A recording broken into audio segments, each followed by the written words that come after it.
예, 화요일 묵상의 시간입니다. 정말 우리 예수님이 부탁하신 길을 걷겠는가? 정말 우리 예수님이 부탁하신 길을 걷겠는가? 자, 이런 제목으로 또 오늘 묵상 함께 나누겠습니다. 자, 믿는 이들에게 바울은 참으로 존경받고 닮고 싶은 위대한 모델입니다. 자, 그래서 우리는 대부분 바울의 그 위대한 그 점들만을 보아오고 있는데, 그래서 이제 바울이 가는 곳마다 많은 기적과 표적들이 나타나는 것을 보고, 또 이제 서너 번만 설교를 하고 지나쳐 가도 교회가 생기는 등 완전히 하나님의 능력에 붙들린 그런 종이다, 이렇게 봅니다.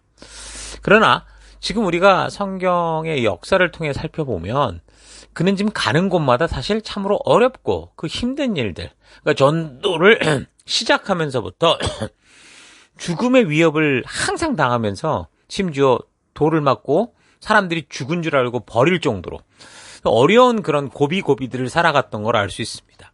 그래서 바울이 고린도에서 하나님의 말씀을 가르칠 때도 마찬가지였죠. 자, 그래서 이제 의기소침하고 말조차 할 수 없는 그런 지경이 돼서 예수님께서 그를 직접 찾아가서 위로하시고, 또 그의 수고가 결코 헛되지 않고 많은 열매들로 나타날 것까지 그렇게 이제 말씀해 주실 그런 정도였습니다. 자, 그럼에도 불구하고 아가의 총독 그 갈리오가 주도하는 그 법정으로까지 이 유대인들에 의해서 끌려가고 고소당하는 일까지, 그러니까 이런 여러 가지 두렵고 어려운 일들을 겪으면서도 바울은 성령님께서 말씀해 주셨던 것처럼 그 도시에서 이제 주님께 돌아올 그 한 영혼을 위해서 1년 반 정도의 긴 시간 동안 계속해서 이 증인된 삶을 살며 예수님께서 명하신 대로 주님께서 가르쳐 주신 그 모든 것을 가르쳐 지키게 하는 그 사명을 감당하죠. 마태복음 28장 18절 뭐라고 말씀합니까? 예수께서 다가와서 그들에게 말씀하셨다. 나는 하늘과 땅의 모든 권세를 받았다. 그러므로 너희는 가서 모든 민족을 제자로 삼아서 아버지와 아들과 성령의 이름으로 침례를 주고 내가 너희에게 명한 모든 것을 그들에게 가르쳐 지키게 해라. 봐라, 내가 세상 끝날까지 항상 너희와 함께 있을 것이다. 자, 이것이 이제 바울이 목숨을 건 전도 여정을 하는 이유고, 바로 이런 명령과 이런 부탁으로 인해서, 바로 이것이 성도인 여러분과 제가 또한 예수님의 사랑으로 구원받아 새 언약 백성으로 존재하는 이유입니다. 이게 특별한 사람만 하는 일이 아니에요. 목회자만 하는 일이 아니라고요. 하나님의 자녀인 성도라면 누구라도 증인이고 전도인의 삶을 살아가라. 이게 지금 성경이 말씀해주는 우리의 정체성인 거 잊지 마십시오. 자, 그래서 18장 18절을 보면 바울은 더 여러 날 머물다가 형제들과 작별하고, 그러니까 더 여러 날을 머물렀다는 것은 고소당해가지고 어려운 일을 다 겪은 후를 말하는 거겠죠. 그래서 바울이 이렇게 이제 고린도에서 하나님의 말씀을 가르칠 때 이런 여러 가지 어려운 일을 겪으면서도 성령님께서 말씀해 주셨던 것처럼 그 도시에서 주님께 돌아올 그 한 영혼을 위해서 1년 반 정도 전도인의 삶을 살며 예수님께서 명하신 대로 주님께서 가르쳐 주신 모든 것을 가르쳐 지키는 하는 사명을 감당해 왔는데, 이제 다른 도시에서도 그랬듯이 지금 보니까 생명에 위협을 당하는 일들이 이제 커지면서 고린도를 떠나게 됩니다. 다행히 이제 굉장히 위험한 순간에 이 갈리오라는 총독의 그 확고한 어떤 그 정치 의식을 가지고 위험을 이제 결국 잠시 피하게 되지만, 사실 이제 그런 위협들이 없어지지는 않죠. 그래서 더 이상 그곳에 있을 만한 여건이 아니니까, 그리고 이제 하나님 앞에서 결단하고 작정한 어떤 기간이 지나면서 이제 고린도를 떠나게 됩니다. 그래서 계속되는 구절을 보면 배 타고 수리아로 떠나갈새 브리스길라와 아골라도 함께 하더라. 바울이 일찍이 서원이 있었으므로 겐그레아에서 머리를 깎았더라. 자, 수리아로 간다라는 것은 시리아의 안디옥 교회, 그 선교를 출발했던 곳으로 이제 되돌아간다라는 걸 말하는 겁니다. 자, 그러려고 이제 고린도를 떠나서 어디로 갔냐면 먼저 겐그레아라는 곳에서 서원했던 것을 다 이루었다라는 결례를 행하는 것을 볼 수 있습니다.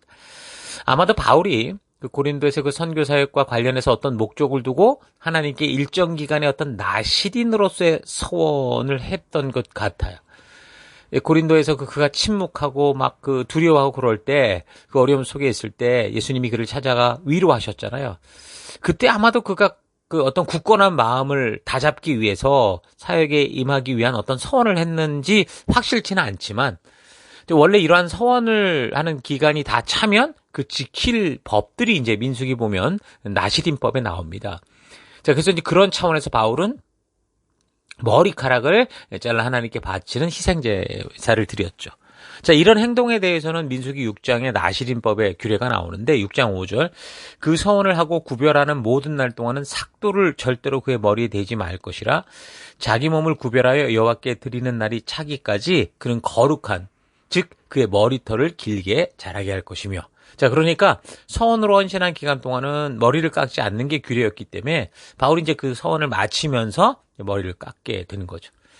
자, 율법적 행위를 반대하던 바울이 유대의 그 옛 관습을 쫓아서 서원을 하고 그것을 마감하는 그런 어떤 일들을 행하는 것을 볼 때 바울이 반대한 율법이라는 거는 율법 전체가 아니고 율법주의적 행위구원, 그러니까 장로들의 유전으로 하나님의 뜻과 상관없는 것들에 대한 것이다라는 걸 확실히 알 수 있습니다. 그러니까 바울은 율법 자체를 배척하지 않았습니다. 그리고 그 율법이 왜 저들에게 주어졌는지도 로마서 2장을 통해 보면 분명히 알고 있었어요. 하나님이 주신 축복의 길이라는 걸. 그러나 그가 율법에 대해 그 민감했던 거는 유대인들이 하나님의 이런 진심을 단지 어떤 종교적 행위로 보여지는 것으로 이제 둔가시켜서 마음과 중심이 빠진 그런 이 종교 행위로만 남아 있었기 때문에 그러면서 거룩한 그런 척을 했기 때문이다라는 거죠. 그래서 율법이라는 하나님의 백성들이 이 땅에 머물며 사명을 감당할 동안 살아갈 가이드, 그 가치가 되는 것을 유대인들은 단지 겉보이는 종교적 행위로 변질시킨 겁니다. 그래서 이제 진정한 성도는 하나님 말씀대로 순종하는 행위가 열매로 나타나야 되는 건데 그냥 겉만 번지르르하게 보이는 말하자면 진짜 생화가 아니라 조화를 만들어서 진짜 꽃인 것처럼 흉내만 낸 거죠. 그저 종교적으로 할례를 받아서 그런 표식을 가지면 하나님의 약속 백성이 된 걸로 알았는데 아무리 그런 표식을 몸에 가진다고 해도 저들의 삶의 중심이 하나님의 그 뜻과 멀어져 있고 단지 종교적인 것일 뿐이라면 그것은 우상숭배나 다를 바 없습니다. 하나님께서는 그걸 원치 않는 거예요. 하나님은 진정한 관계를 원하시지 그런 종교적 행위를 원하시는 게 아닙니다. 자, 그래서 바울이 전도할 당시 복음의 소식을 듣고 바르게 예수가 그리스도 되심을 믿게 된다면 하나님의 의도를 알게 되니까 보다 더 바르게 율법의 가이드를 따라 율법의 진정한 의도를 따라 순종하는 삶을 살고자 했을 가능성이 많죠. 그래서 바울도 그 나시린의 의미와 그 목적, 진정한 하나님의 의도를 알았기 때문에 기꺼이 하나님 앞에서 그런 헌신의 결단을 했던 거고 또한 그것을 마칠 때는 또 주님이 주신 율법의 가이드를 따라서 어떻게 합니까? 마무리하는 그런 결례까지 행하게 된 겁니다. 자, 그러니까 그 후에 이제 고린도를 떠나게 되는데 바울의 선교팀이라고 하면 이제 누가, 디도, 실루아노를 비롯해서 지금 보니까 이제 브리스길라와 아굴라 부부도 함께 이제 떠나게 됐는데 먼저 에베소로 가게 됩니다. 자, 에베소는 로마의 아시아 관할 지역의 수도였고 상업 중심지였죠. 아울러 이 도시는 원로원과 시의회를 갖춘 자유 헬라 도시였습니다. 그러니까 아시아 지방의 정치, 상업, 교통의 중심일 뿐만 아니라 로마 제국의 중요한 종교적 중심기도 했습니다. 그러니까 로마 제국 내에서도 에베소 이 지역에서는 특히 이제 황제 숭배 같은 게 유명했는데 당시 그 에베소 도시 안에 황제 숭배를 위해 바쳐진 신전이 3개나 됐다고 그러죠.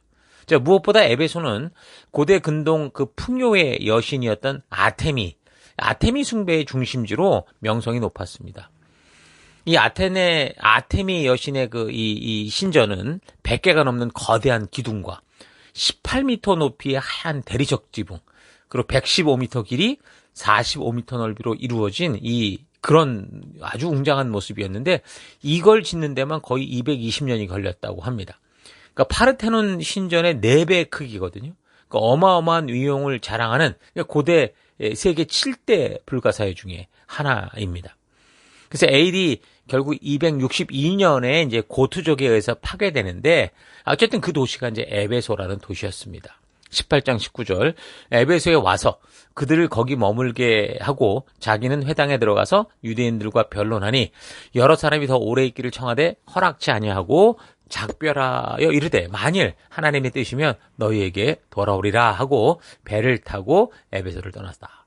자, 자, 지난번에 2차 전도 여행 때 오고 싶어 했던 데가 바로 여기 아시아라는 곳이 여기라고 그랬었죠.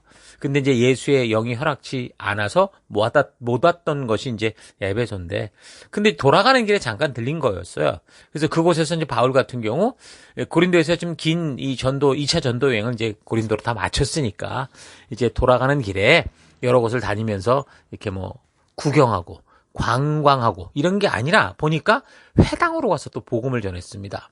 자, 그럴 때마다 어떤 현상이 나타났어요. 듣는 이들이 있었죠. 그래서 어느 회당에서는 그랬듯이 당연히 말씀에 반응하는 사람들이 생기게 됐는데, 그래서 그런 사람들이 바울의 가르침을 더 받고자 더 있기를 원했지만 그러지는 않고 다음을 기약하게 됩니다. 지금은 뭐 2차 선교 여행을 마치고 복귀 중이었고, 무엇보다 처음 에베소 지역에로의 계획을 막고 마케도냐, 이 서방으로 보내는 게 하나님의 뜻이었기 때문에 일단 이제 이 여정은 먼저 예루살렘으로 가서 이제 보고를 하고 이제 떠나왔던 안디옥으로 가면서 마무리를 하려고 했던 거죠. 그래서 하나님의 뜻이면 다시 올 수 있지 않겠냐 이제 생각을 하고 그 에베소에 브리스길라와 아굴라 부부를 남겨두고 이제 떠난 겁니다. 자, 그래서 이제 바울이 그곳에서 배를 타고 떠나는데 18장 22절 가이사랴에 상륙하여 이제 도착한 겁니다. 올라가 예루살렘, 그러니까 교회의 안부를 물었는데 여기 교회는 예루살렘이죠. 그 후에 이제 안디옥으로 올라갔다 이렇게 내려갔다 얘기를 합니다. 자, 가이사랴에서 예루살렘 교회로 갔다가 다시 안디옥으로 이제 간 거죠. 그러니까 안디옥으로 내려갔다라는 것까지 이제 거기가 이제 2차 전도 여행의 이제 마무리가 된 겁니다. 고린도에서만 지금 2차 전도 여행 기간 동안 1년 반을 머물렀었으니까 다 포함하면 거의 3년에 걸친 그 전도 여행이 2차 전도 여행의 기간이었다라고 볼 수 있습니다. 자, 이렇게 이제 마쳤는데 오늘 하루 여러분도 바울의 2차 전도 여행 중에 위험스러웠던 고린도에서만 1년 반씩이나 있었던 그 이유들을 생각해 보면서 나는 주변에서 위협과 협박과 같은 그런 압력이 오고 함께하는 사람들이 내 말에 귀를 기울이지 않고 무시하는 그런 곳에서 주님이 부탁하신 그 한 영혼의 변화를 위해서 정말 긴 인내와 순종의 시간을 가질 수 있는가 좀 생각해 보기 바랍니다. 어쩌면 지금 우리가 교회 안에서 우리에게 맡겨주신 생명을 위해 그 생명이 또 다른 생명을 낳는 생명으로 세우기 위해 애쓰고 있는 현장과도 같을 겁니다. 이민교회다 보니까 사람들이 이곳에 와서 정착하는 게 아니라 대부분 다 돌아갑니다. 그러니까 단기 비자를 가지고 오는 분들이 대부분인데 그래도 우리가 저들을 섬겨 세우고 자라갈 때쯤이면 이제 다른 지역으로 가든지 아니면 이제 한국으로 귀국하는 경우가 많죠. 조금 더 함께 할 수 있었던 이 시간이 긴 그 어떤 장기 비자를 가진 분들도 결국 뭐 시간이 흐르면 남보다 조금 더 오래 있는 거지만 학업을 마치거나 자신의 업무를 마치면 다 돌아갑니다. 자, 그때마다 리더들이 참 많이 힘들어하죠. 마치 다람쥐 쳇바퀴 돌리는 것 같은 뭔가 이제 함께 동역할 만하면 돌아가고 또 뭐 할 만하면 가고 그러니까. 여러분, 하지만 기억하십시다. 그런 한 영혼 한 사람 한 사람이 복음과 바른 믿음의 씨를 가지고 이제 뿌려지는 거다라고. 그래서 언젠가 움이 돋고 싹이 날 거고 하나님의 마음을 품은 생명으로 자라날 것을 우리가 기대하고 소망하고 기도하는 우리가 되길 바랍니다. 생명을 낳는 생명을 세우고 있는 여러분들은 너무도 소중한 우리 예수님께서 부탁하신 일을 진정으로 행하고 있는 그런 분인 것 잊지 마십시오. 때로 이런 사역을 하다 보면 너무 귀한 동역에 또 힘을 주는 그런 분들도 만나잖아요. 뭐 몇 년에 한 번 교회에 오게 되지만 어떻게 해서든 우리 지체들을 섬기고 위로하고 세워주는 그런 분들이 있습니다. 오랜만에 오셔서 물질적으로나 여러 가지로 이렇게 또 섬겨주는 분들도 많이 있어요. 그러니까 먼 지역에서 말씀을 듣고 찾아오시는 분들도 있고 또 우리가 하고 있는 이 사역을 격려하고 용기를 주는 그런 분들도 있습니다. 또한 자신의 고향으로 돌아가 삶을 살아가면서도 여전히 관심을 가지고 기도해 주시고 물질적 후원해 주시고 또 때로는 같이 지금 우리 셀 모임에 함께 참여하면서 줌 같은 이런 이 통로를 통해서 그렇게 함께하는 분들도 있습니다.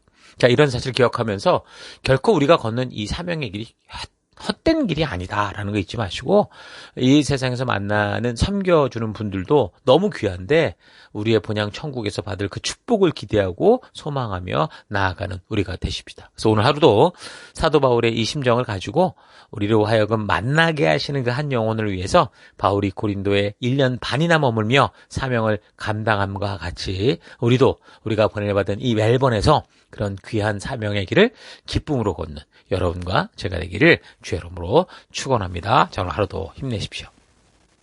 잠시 기도하겠습니다.